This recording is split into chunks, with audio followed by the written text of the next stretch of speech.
This is episode 13 of Serial, and my crew has decided to bring back one more episode to finally decide can decide on this case. She has shed some light to us and passed the torch to Rodney, Ace, and me, PJ. She has decided it is up to us now to bring the final decision and bring the conclusion that all listeners have long awaited for.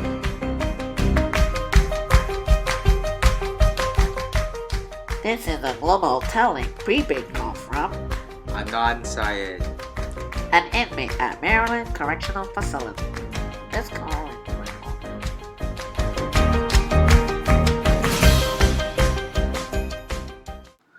To begin with, we're going to resurface and check up on the past evidence and information to further explain some details of this case.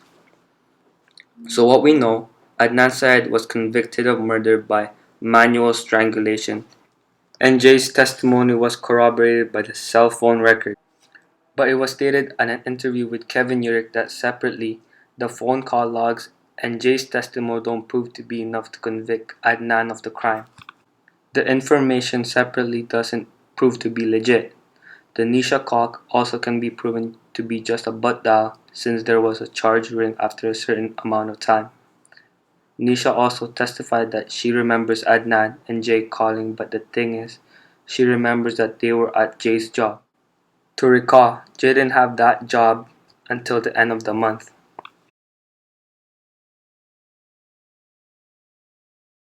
Now we're just going over some facts and details that we believe proves Adnan is innocent. Adnan was perceived by many as a person who could never be capable of such crimes.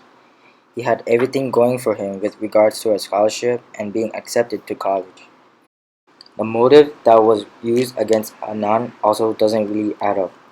The breakup didn't upset him, and as we know now, he had no problem moving on, having talked to other girls after Hay. He didn't have any negative feelings towards Dawn when they went to check the car looking for Hay. They got along as a matter of fact for a common cause. Okay, here are also a few more points. 1. Adnan was one of the people organizing a memorial service for Hay. 2. When Adnan was told they had found her dead body, he did not believe them and tried calling detectives himself. 3. There is nothing in Adnan's past that shows that he is a violent person.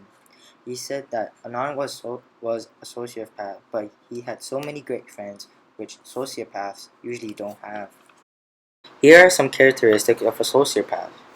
Poor behavior control, irresponsible and not concerned about others, and criminal versatility, changing their image as needed to avoid prosecution. As we know, Adnan doesn't fit these characteristics. Next, Asia McLean. She was an alibi witness who was never ever brought to court and could have been key to Adnan's plea of not guilty. Lastly, the timing of the travel from the school Wonlon High to Best Buy would have only left Adnan only 2 whole minutes to argue with Hay and murder her, which seems unrealistic.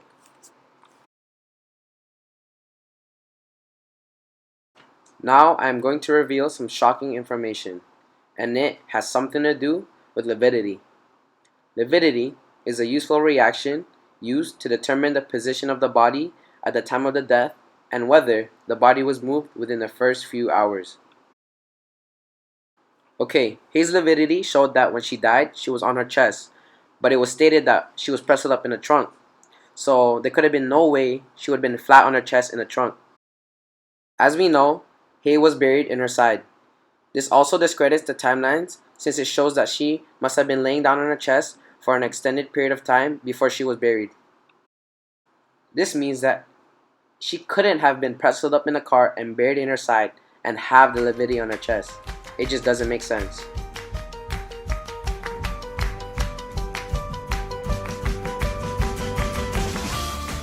So now, what we all have been waiting for. Who does Koenig believe to be the murderer for this case? She has shared with us that it is Ronald Lee Moore. One main reason is that it seems to be the most reasonable out of all other possibilities. Here are some facts on Ronald Lee Moore and how he connects with the murder. 1. He was released from jail 2 weeks before Heyman Lee's murder. Facts. 2. He has had a long and troubled history with the law. He was a crack addict and known for burglary, which usually included rape. Facts. 3. There is DNA evidence that links him with the murder in the same year in 1999. Analyst Suk Lee, who was murdered by Ronald Lee Moore in the same way Heyman Lee was murdered, which is by strangulation. Facts. Both murders happened in the same time window, and the similarities seems to be one hell of a coincidence.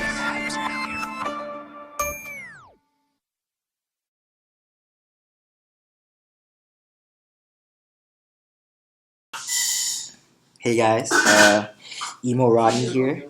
Yeah, my soul has been gone, so I am taking over. Hey Ronnie, I need to record your. Yeah. I plead guilty. According to the state, we have figured out that Adnan Syed is, a matter of fact, innocent. He is a very innocent man. Put the weed away, please, not in the camera. Thank you. And I'm Anand's friend. I'm actually Jay, and I saw him do it. He did it.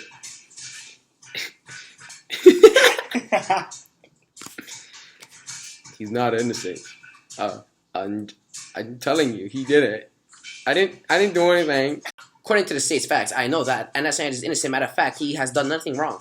And according to the states, he was actually not part of the crime. And due to Jay's testimony, it was corroborated by the phone call logs. It doesn't make any sense. Jay, I'm telling you, Jay's not a good guy. He told me that he was gonna kill my family if I didn't tell the police about what Adnan did. Hi guys, this is Asia McLean. I like to say that Anand's testimony is very correct. Okay, bye. They told me there was going to be food. My name's Ernest Caballero.